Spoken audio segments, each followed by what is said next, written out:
Hello and welcome to Tony's Bonsai. Today I'm going to be working on this bird cherry and a Fuji cherry.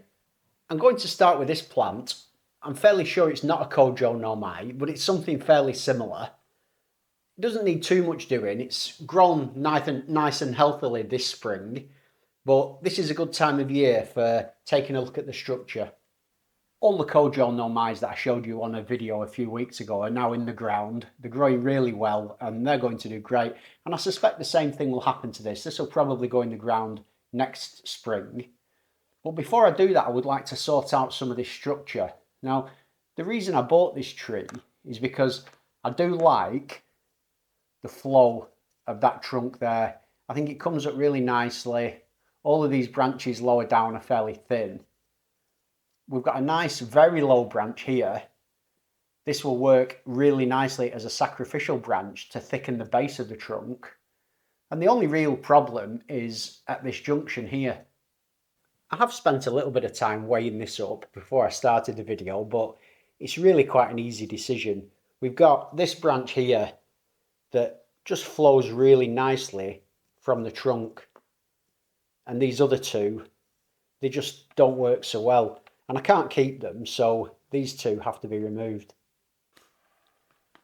I'll take this one off first. Nice clean cut.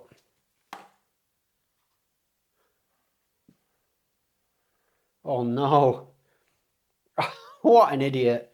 I've just spun it round and come round to the other side and I've cut the branch off that I wanted. Oh, what a fool. That was the branch I wanted. That was that one with the nice flow. So that was coming in this direction. Well, I can't glue it back on, that's for sure. So now what I need to do, now I do have a real decision. I've got to choose one of these two branches. And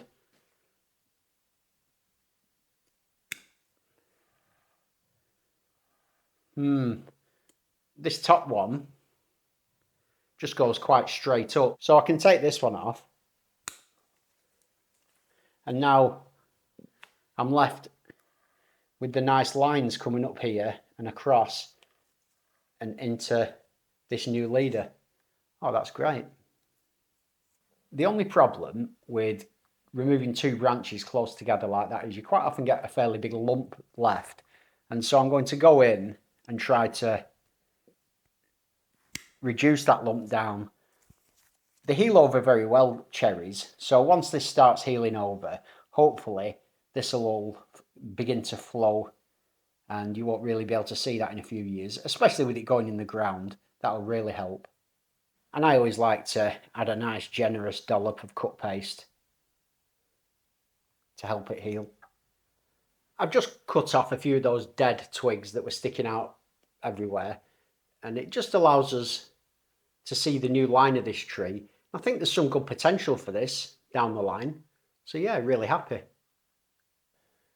After I've decided what to do with this bird cherry, I've got a couple of interesting updates to show you. But as to what direction to take this tree in, there's different options. I'm not certain on the species, but I think it's a bird cherry. And what I do really like about this tree, it's definitely its best feature, is this wonderful bark. It's gorgeous, and as the year progresses, it gets even more shiny and interesting.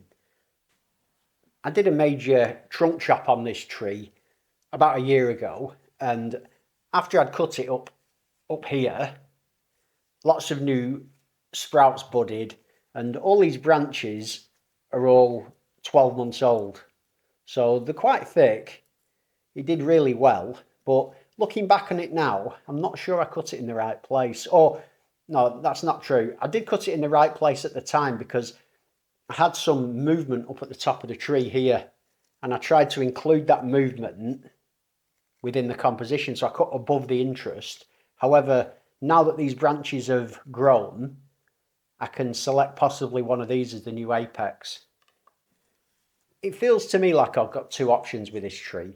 I either leave all these branches in place and grow those as the main structure of the tree, and it'll be quite a high tree, or, as I just said, this branch here, it comes quite nicely away from the trunk, It's growing really healthily, and I think that could become a nice new apex, because we've got this bit of movement here that goes up and across in the main trunk, and then just past that bend this would move off and add some nice taper, and I think that could work really well.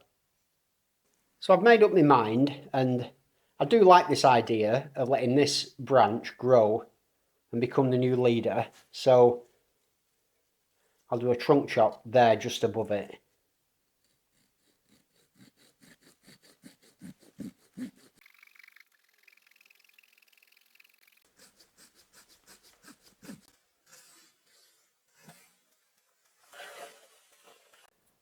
There's no need for me to do any carving in this to sort of improve the shape. That cut's worked out really nicely. I've got a lovely clean edge, and I've just put my reading glasses on so I could count the rings, and it's either 10 or 11 years old. I couldn't quite tell. It was one or the other. This branch here is going to grow really quickly, just allowed to develop for, I would say, 2 years before I cut it back to something like here and start then developing a branch structure higher up the tree. But it's finally on its way now, I think, to being a bonsai. And I'll enjoy working on this in the future. I've really been looking forward to updating you on these little trees. I worked on them a couple of months ago. I went into beast mode on the roots and absolutely hacked them back. A lot of people said that maybe I'd get 2 of the 3 to live. You know, some people thought I'd killed them all, but actually all 3 of them are doing well, and I'm a little surprised myself. First up, we've got the tree that most people have got in the collection somewhere, sitting kind of embarrassed in the back of the garden, but it's the sycamore.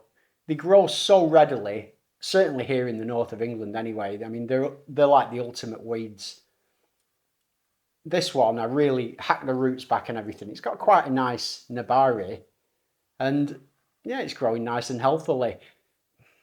I'm tempted to cut this back to these buds here, and that'll make the new branches, smaller leaves, but then also part of me is thinking allow this wound to heal by letting the leaves grow. So I think I'll probably just leave this one for the time being.